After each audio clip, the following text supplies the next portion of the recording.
Hello again and welcome to News Today. My name is Kemini Nyamani Amano. Coming up this hour, Accra Labour and Industrial Court strikes out Bank of Ghana as an unnecessary party to the ongoing tussle between the 12 labour unions and government.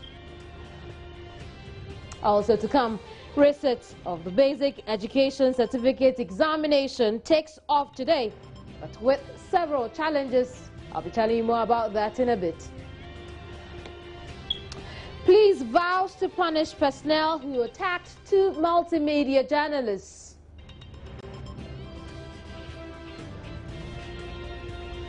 Julius Deborah heads for the presidency as Chief of Staff.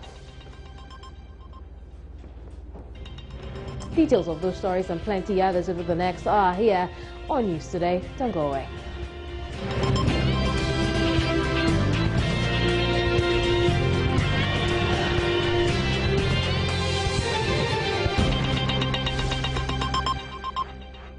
Welcome to the program.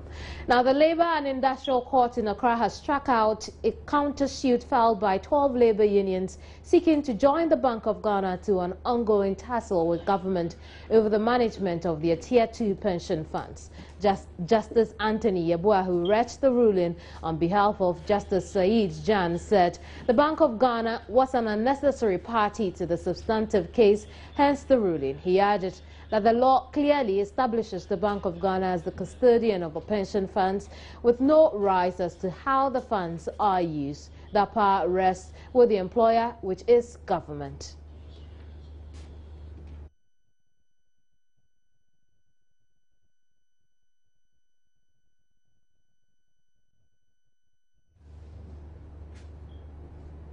I'm joined here in the studio by my colleague Kwabna Chenchen Boating, who was at the court earlier today. He'll give us some more detail to this. Thank you very much for being here. Yes, indeed, Kimberly. What was the reason for the judge's ruling? Yes, indeed, like you read out earlier, the judge, per the ruling, says the Bank of Ghana is an unnecessary party to this particular case. I mean, the case is between, the substantive case itself, mind you, is between the 12 labour unions and government. But for some reason, the labour unions decided to file a suit to get the NPRA and the Bank of Ghana joined to this particular suit, because they were trying to, they were asking a number of questions as to how much had been accrued over the period, how much we still have in their, how much they still have in their coffers and all. So those were some of the issues they were raising. Hence, the need to actually rope in the Bank of Ghana, since they were the custodians of the funds, as well as the NPRA, who, acting on behalf of government, manages the funds. I can imagine Labour being unhappy with the ruling, but what does this mean for the substantive case? Well, what it means is, some questions were asked earlier on. For instance, most of the labour unions wanted to find out the exact amount of money in the reserve. Government was unwilling to give out that info. And the Bank of Ghana said they weren't compelled by law to actually give out that particular information. So this means that because they are not, if Labour had succeeded in making them a part of this particular lawsuit, what it means is that they would have been open to these things. So Labour would have gotten access to every information they wanted with regards to this particular pension fund, all the funds. Any question they had about the money, whether it's been invested, whether it's just there sitting, they would have gotten answers to that. But as things stand now, since the Bank of Ghana has been struck out of the case, all these things are impossible. It can't happen. So if they do have any concerns or issues with this particular issue, I mean, it just rests there. It ends there. Thank you very much, Kovna, for that update.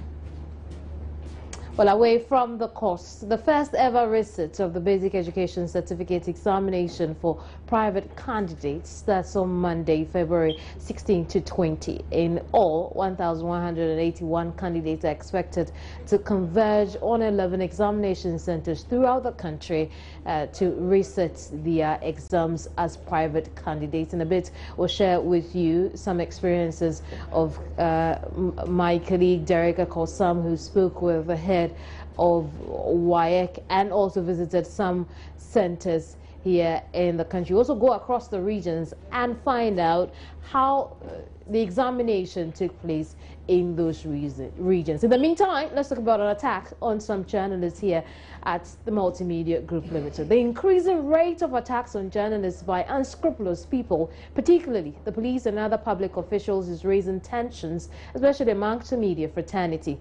2 of those journalists from the Multimedia Group were assaulted in the line of duty by 2 marine policemen on the St. Chi Ferry in the Esojaman district on Saturday.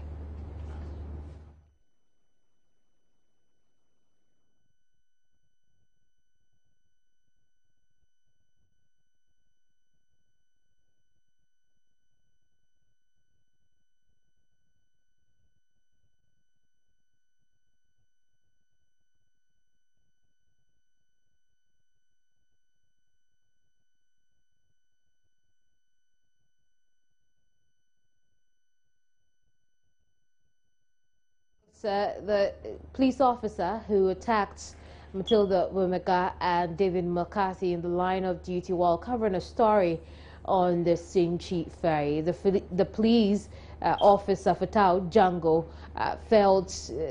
they filmed him illegally as they engaged in a tussle with a driver of a trailer on the St. Chi Ferry. Hence the attack on these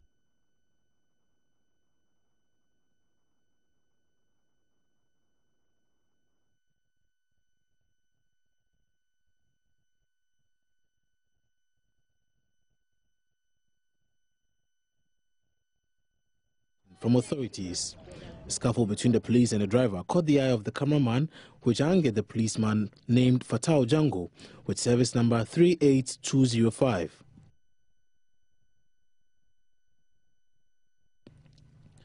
Our reporter Matilda Womeka was shoved aside when she tried to intervene. The policeman tore the belt and trousers of the cameraman in the process of dragging him off the ferry. Another officer named Tete from nowhere slapped the cameraman David McCarthy from behind. Some eyewitnesses shared their account. Initially, I saw one of your guys with the camera shooting around. And then I saw 2 policemen arresting one trailer driver with an handcuff. So they were asking the trailer driver to move the car outside whilst with the handcuff. So they realized that the guy was then shooting the video. So they just jumped on him, trying to take the camera from him. And then by so doing the struggle, one of the police guys just slapped him. Now me wo ye jina hope say ye ne yeti I ferry ni mu na ye ba ni say eti me dey can say container 10 no e na me hu say omo de anchor person omo de to driver ne nsa ti dem hu ya say me bra yi omo aso journalist na tare mu say na yi na ehye no o person oje camera no eti dem hu ya say police ni ba akoso aba a o report man say dem o cover ayi na omo e no hu na so e na so de obo no papa. And no idea me who ya my cry case idea. In fact, ye me just baby cry yes adjument. Na sad way to no. So ya message show. It's almost a formal complaint has since been made at the police headquarters in Accra.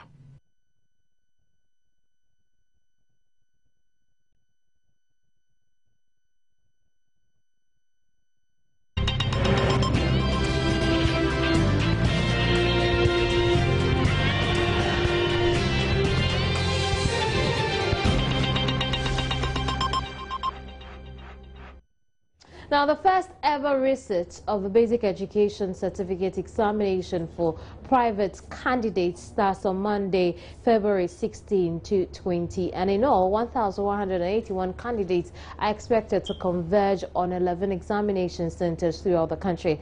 I told you already, we'll go across the regions and find out how the examination is going on. But here in the capital city, my colleague Derek Ekosam has been to one of those centers. He's joined me in the studio with some detail on his journey. Thanks for joining us here. You're welcome, Kamini. What did you see on your visit to the center, the Switchback Road Center? Well, they have 11 centers. All other regions have one center. Greater Accra has one, and then the other 9 regions have one, except for Western Region, which has 2 centers because they say the region is bigger. So there's one at the regional center, and then there's one at Bai. And I mean, 1,181 candidates are reseating. They are private candidates, of course. And these are people who have had a second attempt at trying to resuscitate their education, so they have a chance or to take a shot at senior high school education. For these people, they had written the BC before, but they failed, and so this is a second chance for them. It might interest you to know that those who are resitting were willing to talk to us on camera, but those who are writing the BC for the first time in their life, they were shy, and so that's an aspect that needs to be tackled. We need to get some psychologists to talk to these people.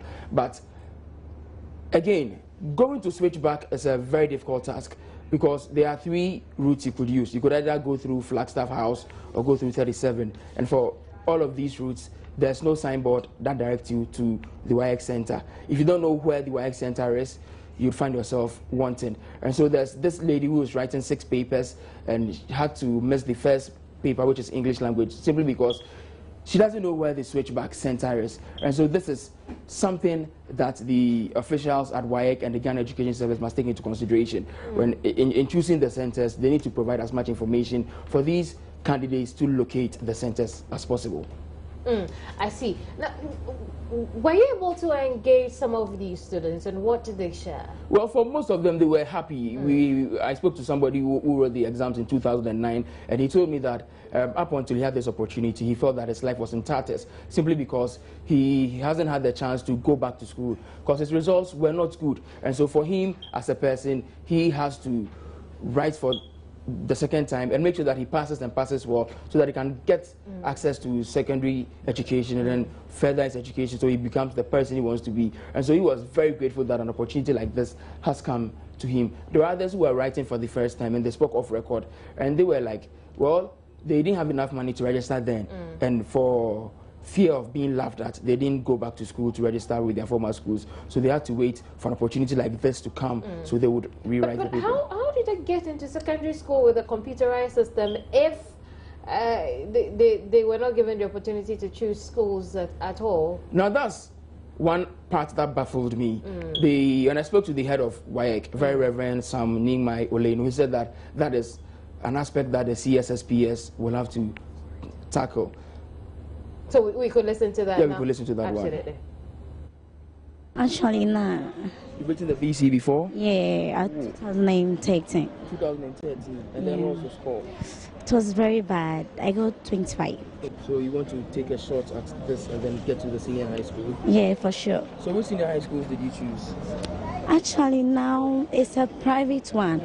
So they will not tell you now until the results come. Then they will see your grade and give you the school according But you're to. writing the English paper. Yeah, I do. How did it go? To me, I say it's quite perfect, because way back I didn't try at all in the English. So as for this one, I know that I've made it, because they say when you learn hard, it's easy to pass. Did you last write this exam? I think 2011. 2011? Yeah. But you didn't like your aggregate? Yeah, it's not good So at you all. had to research. What was your score in the first one? I think I had 30 and yeah, You had? 30 something. Okay. Yeah. And so you have not had the chance to rewrite until now. So what's your impression about this one? You think it's a nice offer? Yeah. Yeah. What makes it a nice offer? Because it's like the last one I wrote, the other one I wrote is like I didn't do well, but I think this one, it's good enough. It's okay. Yeah. No, I wrote it 2009, but my results wasn't good. So when I heard that government has brought a new system to the, when I heard that they've started register online this thing, so I rushed and take part. So after 2009, what did you do? You didn't have access to education again. What did you do? It has affected me a lot.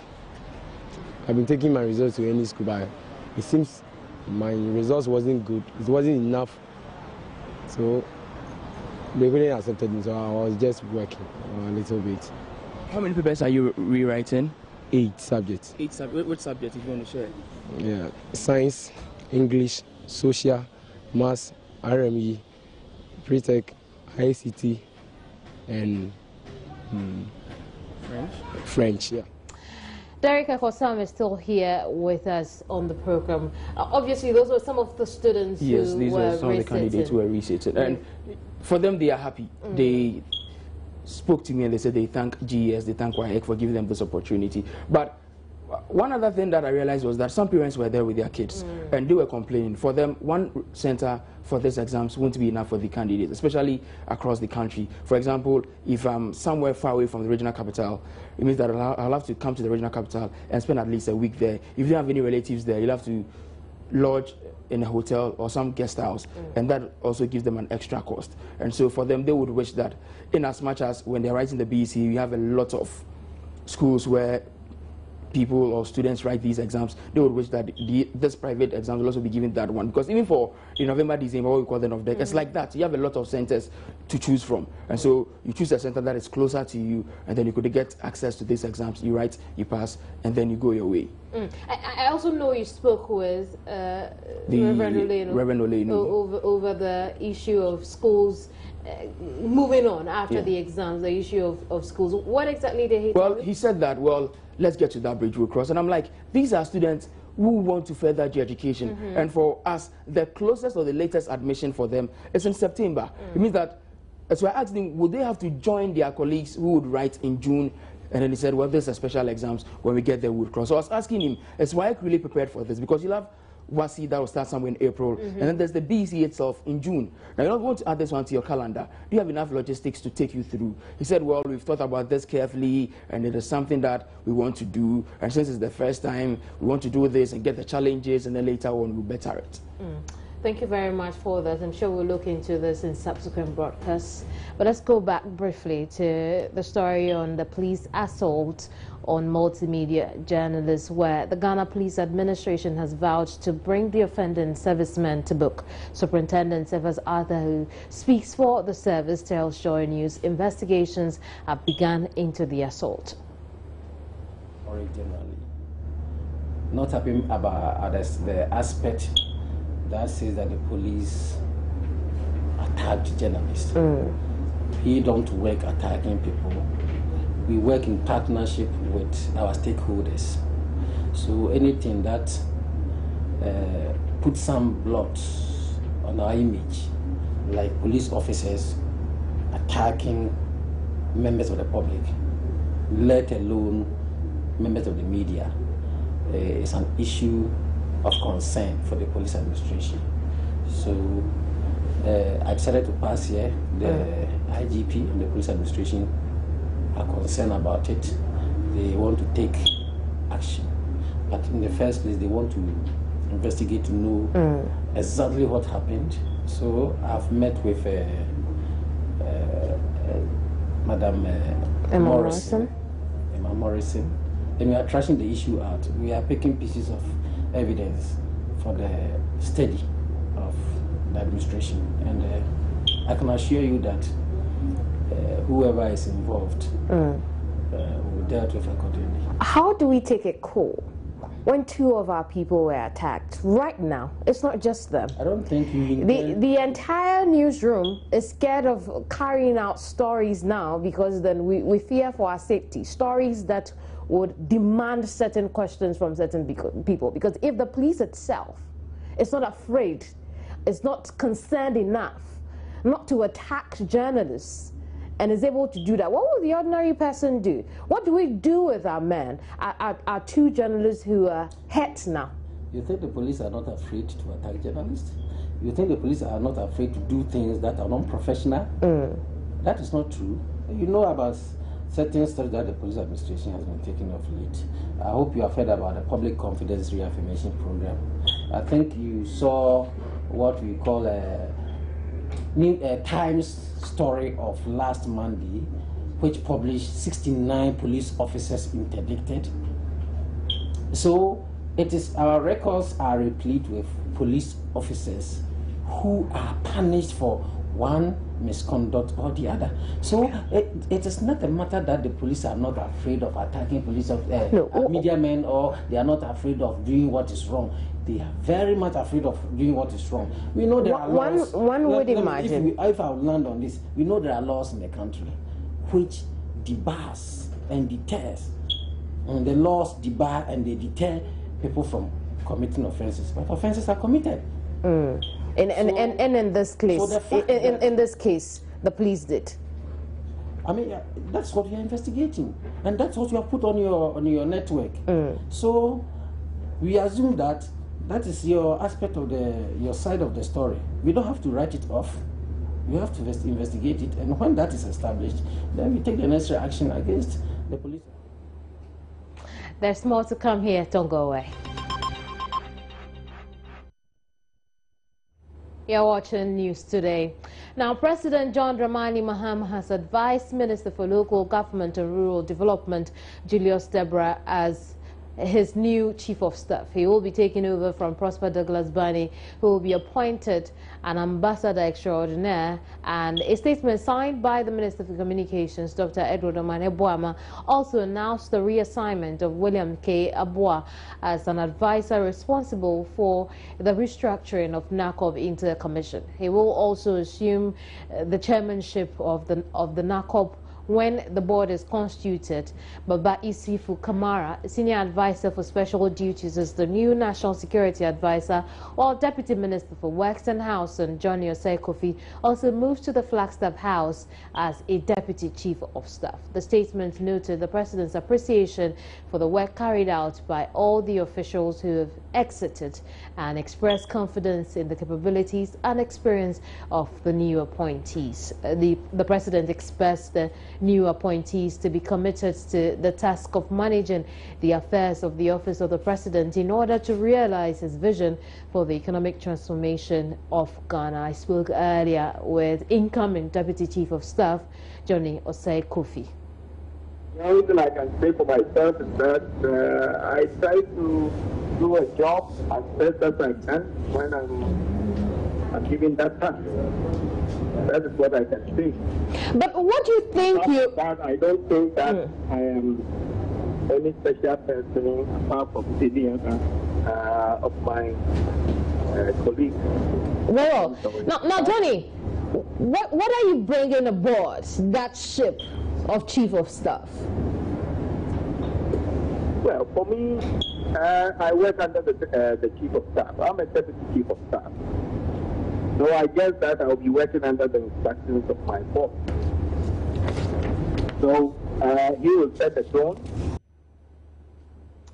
Now, away from that, we can talk about 9 head teachers who were dismissed after overcharging final year students examination fees ahead of the basic education certificate examination later in the year. One of such schools is the Bavana cluster of schools, and Lord Harris Sari is there for us. He's joined us with some detail after this directive took place. Hello, Lord. Hi. What can you report from the Bavana cluster of schools? I spoke to a couple of teachers there, and they were very relaxed, and they don't want to speak with me because we reported the case.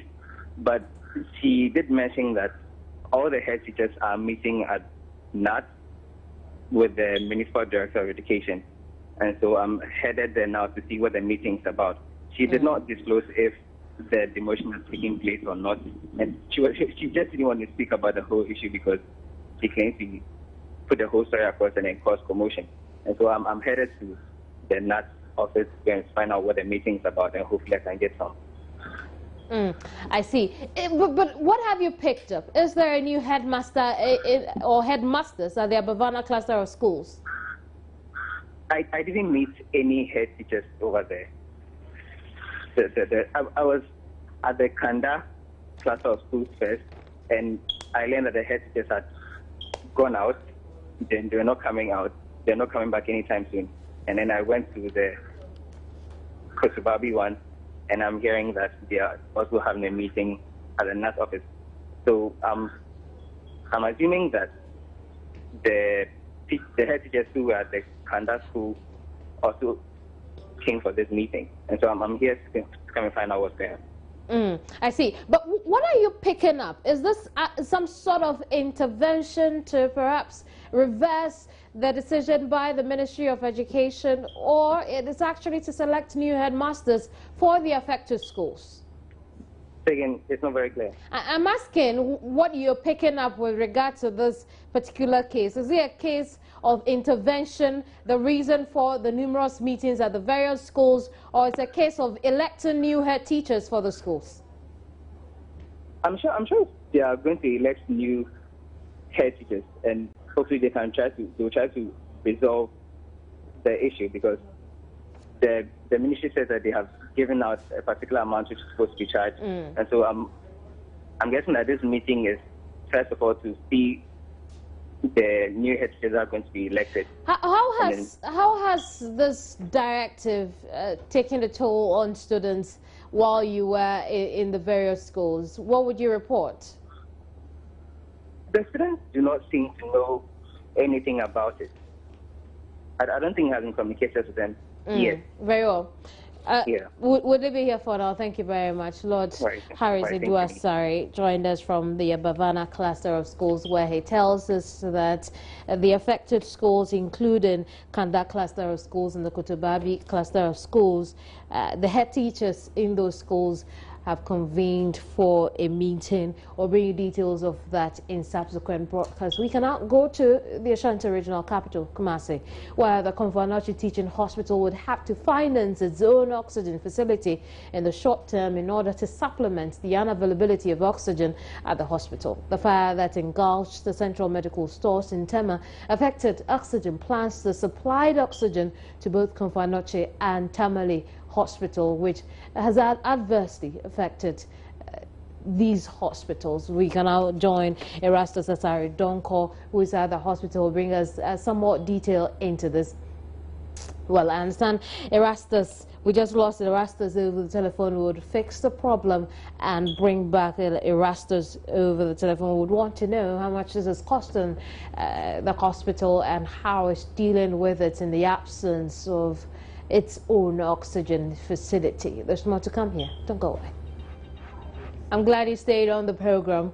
Now, the Konfo-Anokye Teaching Hospital would have to finance their own oxygen facility in the short term in order to supplement the unavailability of oxygen at the hospital.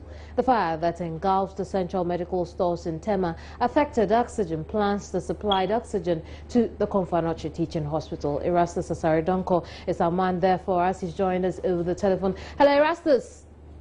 Yeah. What can you report now? Well, I can tell you this, that the Health Minister, Dr. Kwakwai Mensah, is here, and among other things, he's now started his tour of the facility. Currently, we are at the maternity block, which is under construction, the 1,000-bed facility. You know, it's been under construction for over 40 years, and it is regarded as a solution to Konfo-Anokye's problems. We do understand that in the course of this tour, we will be able to have an opportunity to ask questions per what you just said, the oxygen situation at Konfo-Anokye Teaching Hospital, and what the ministry will be doing to salvage the situation. But for now, I will say the product is not in short supply, though, but then the hospital is purchasing additional supply from outside in cylinders, which cost the hospital 70,000 Ghana cedis to meet its daily and monthly oxygen requirements. So in the course of this travel tour, we will be able to some more answers from government. How much is it costing the Konfo-Anokye Teaching Hospital to purchase this oxygen on the open market?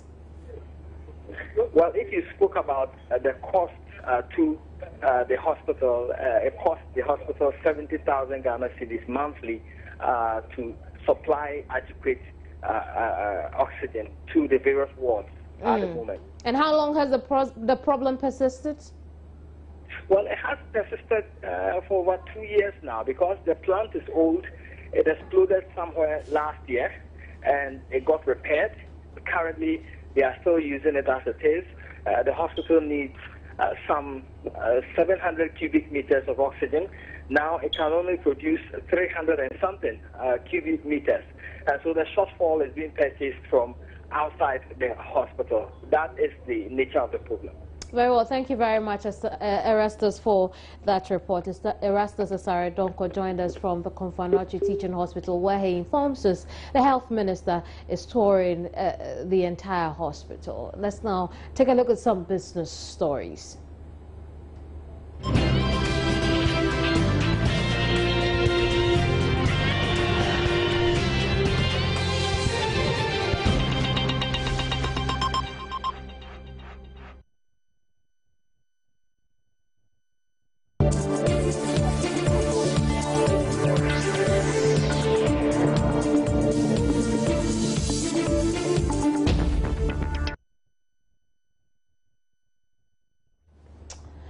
The Institute of Economic Affairs is alarmed at the current spate of borrowing by government and has warned the situation, when not curtailed, could see a retrogression of the country's economy to what pertained in 1985.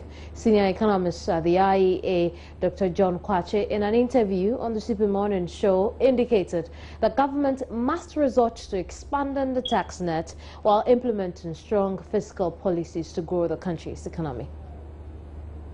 Ideally, if we are using the loans, for projects, that will allow the economy to grow and therefore make the servicing of the debt in the future easier. That's always a good thing. But of course, we know that not all the loans are used for projects. In economics, we say that money is fungible. In the sense that you may, take a loan for a particular purpose, but sometimes, it's diverted. Some of it, it's diverted for other purposes. These leakages are always very difficult to plug. So, for instance, your wage bill, subsidies, and others, even you may borrow to help you pay the cost, serving the cost of existing, loans and all that. So, but even having said that, we are still saying that the levels of borrowing are still high. Is it because you must still look at your debt level? No matter what, you are using the loans for good purpose, but all the same, you cannot just ignore your debt level if it's getting into unsustainable, situations. That's exactly what we are warning. We have already crossed 60%, which most analysts consider to be the sustainable threshold. And we are saying that if we should go on at this same rate of borrowing, then we run the risk of going into unsustainability and possibly along the line going back into overburdened debt situation. And you can call it epic, or whatever. So all that we are cautioning is that we need to rein in the borrowing, and we need to go back to the budget to be able to do that, because it's the budget that drives the borrowing. You go to the expenditure side, the revenue side, and then, the deficit. That's exactly what we are saying.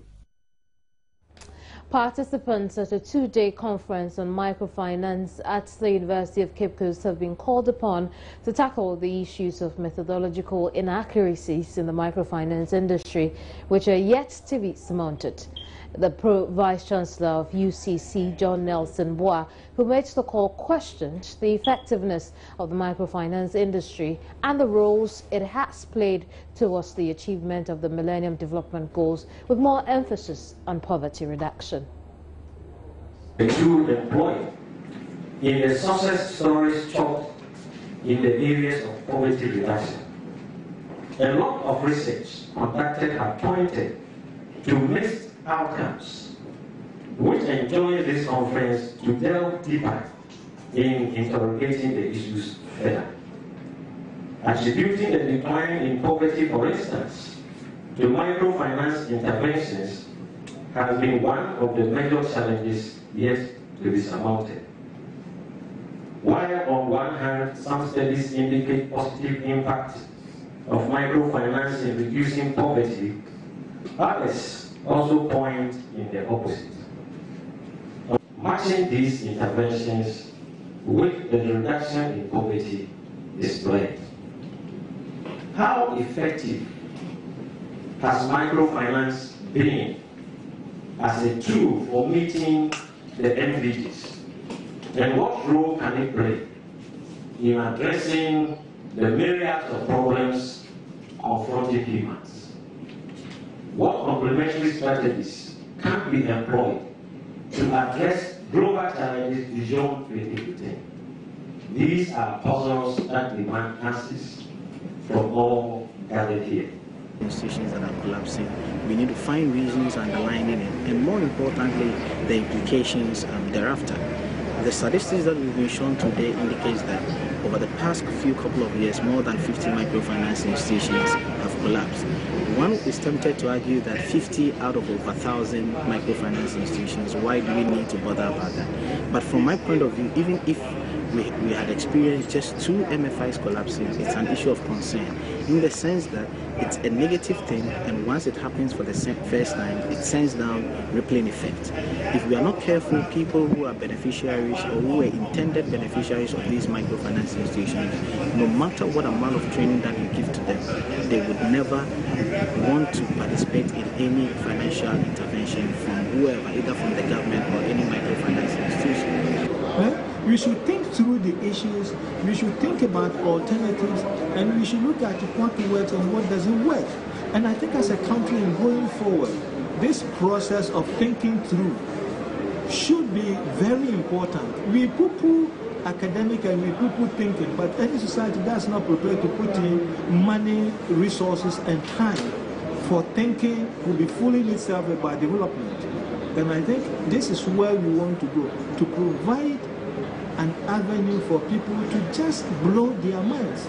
After you never know what may come out of even just sitting down and thinking. These 2 days for me has brought up a number of issues. For instance, I've been able to identify 6 research areas which we will dialogue with people to think through. One of them. Time now for some sports news. Let's go get some action.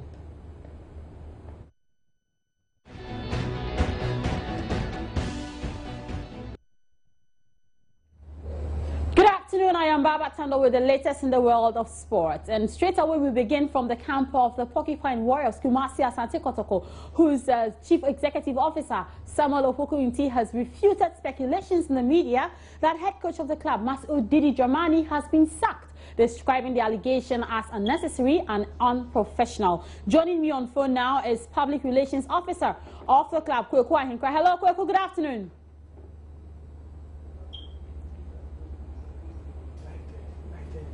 Okay, we're standing by to get Kweku Ahinkra back on the phone line. But away from that, we're also going to go into the camp of Accra Hearts-of-Oak, who beat AS Police 1-0, of Benin 1-0 in the CAF Confederations Cup preliminary first leg competition. Now, joining me on phone is former player of the team, Sam Johnson.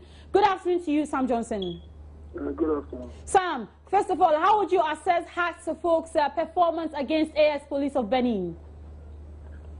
Normally this season I've never watched their game. Yesterday was the first time I watched their game, so I can't say much about it.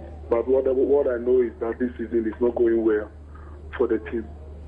But yesterday game, what I can see is that there's a little bit pressure on the boys, and because of that, a lot of them are hiding themselves, so they can't come out and perform the way the fans or the way we want them to do.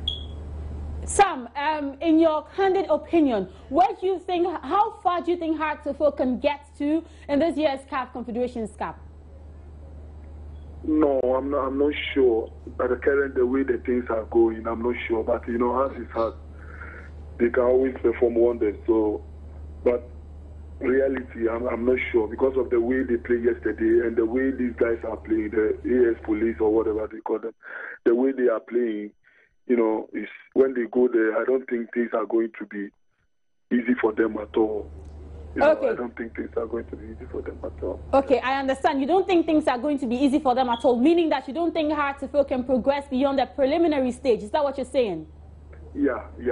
if they do, it's going to be a very big surprise for me because of what I saw yesterday, the AS police team and Accra Suffolk. But like I said, has is has. Sometimes when they go out, the boys can play more relaxed because there is no much fans there to insult them, to say, there is no much pressure on them. So maybe they can perform better there and they can cause surprise. But that one is going to be a surprise for me if they win. But I'm not sure they can do that. Question to you, Sam Johnson. What must Hearts of Oak do to turn the situation around? The only thing they can do is they have to cite the boys, They need to play their game. Now the fans are wild. They all want to win the game. They do this thing. Because yesterday what I saw is that they want to play according to the fans' rhythm. When the fans start to shout, yeah, then they start to balloon the ball. And then when they balloon the ball, the boys are good up there. And they are heading the balls. We don't ask is not taking the second balls. You understand me? Yes, I do. So what they have to do is that they have to put the ball on the ground, play their game. As of folk, play their game, pass and move, pass and move. If they play long balls, it's going to affect them. But if they put the ball on the ground and play the ball, they can possess the ball and do well on that this thing than playing long balls. Because the long balls, the guys are big and they are strong in the air, on the ground and everything. So they just need to play on the ground. If they do that, that will help them. Thank you very much, Sam Johnson. Point well made. We go back onto the phone lines to get to the Public Relations Officer of Kumasi Asante Kotoko, Kweku Ahinkra. Hello, Kweku. Good afternoon to you. Yes, thank you very much, Baba, for having me this afternoon. Kweku, what's the situation with Coach Didi Dramani now? Well, Baba, I'm not too sure about the situation you're talking about. Coach Masud Didi Dramani. Is he still the head coach of Kumasi Asante Kotoko? Of course, Baba. Okay, then why the rumors that he will be asked to proceed on leave later today? Baba, I guess probably you could help me to also find out how come those rumors are already rife so much in the system. I'm not too sure why. Probably I can guess the mere fact that Asante Kotoko is the biggest club in Ghana and the mere fact that we are not getting the right kind of results that are expected of us. You will expect more of these rumors. Okay, I understand you, but Kweku Ahinkra, has Kotoko been in talks with David Duncan, Yusuf Basigi, etc., for a possible takeover of the club? Baba, for what reason do we have to talk to any other coach?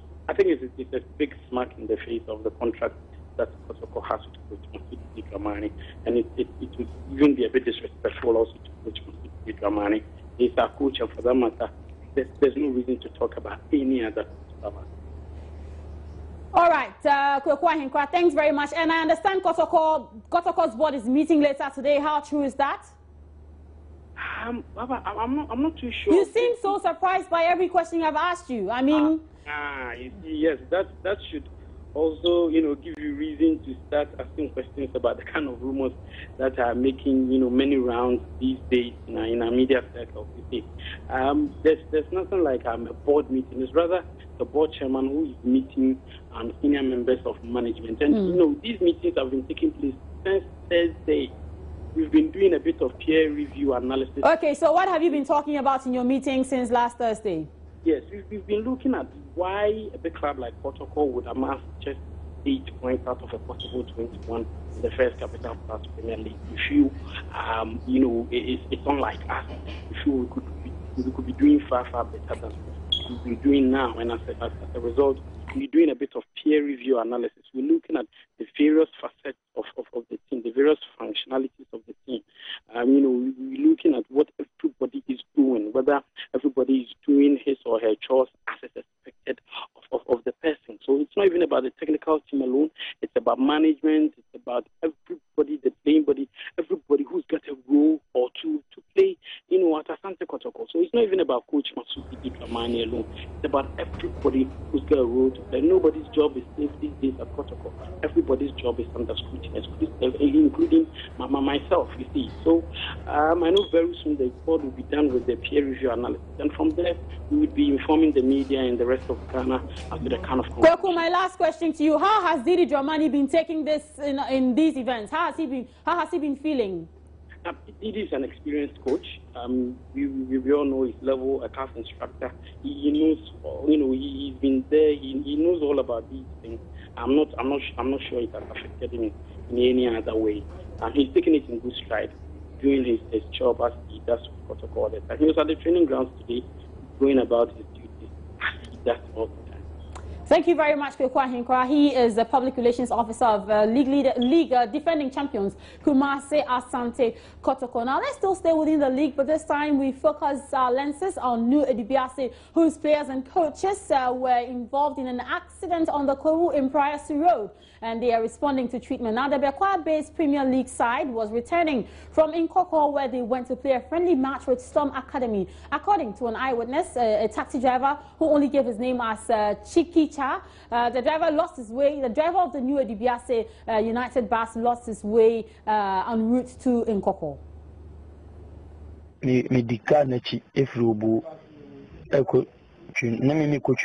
I was following the car from Obo. I didn't know it was a New Edubiase vehicle until I flashed my lights. They said they were heading to Nkoko but had lost your way, so I decided to lead them. In the middle of our journey, I turned and realized they had an accident. It was a very serious accident. All the players aboard were injured, especially the driver. I assisted in taking them to the TB hospital. I guess they had a problem with their brakes.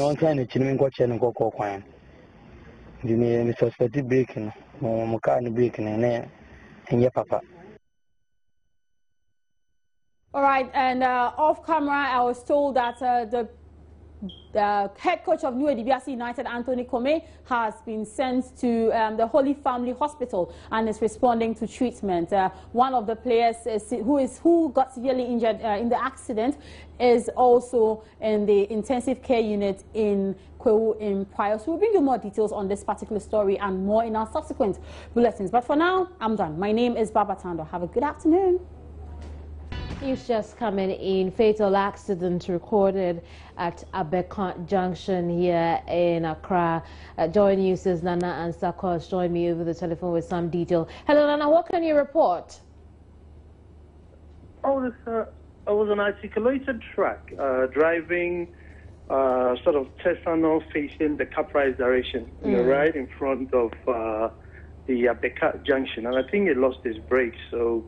It's a three lane, so basically all the cars in the middle, it ran into quite a few cars there, causing quite a bit of chaos. What can you say about the occupants of these vehicles? Well, some were hurt, and some were trapped in their cars and stuff like that. It's quite a tragic thing. Has the police visited the place yet? Not at the time that it happened. Not at the time that it happened. But I'm sure by now the police would. How about the driver of the articulated truck? A bit shaky. Claims his brakes failed him. It's an articulated truck with a container on top of it. I see. Thank you very much, Nana, for this information. And we hope the police makes its way there at the Abeka Junction in front of Peace FM here in Accra. Our top stories here on News Today. Accra Labour and Industrial Court strikes out the Bank of Ghana as an unnecessary partner to the ongoing tussle between the 12 labour unions and government. Receipt of the Basic Education Examinations Certificate Examination takes up today with several challenges.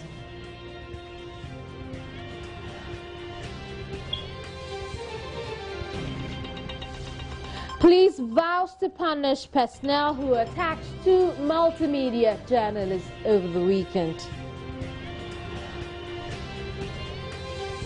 In our local government, Minister Julius Deborah heads for the presidency as chief of staff. I'm grateful for your company here on the program.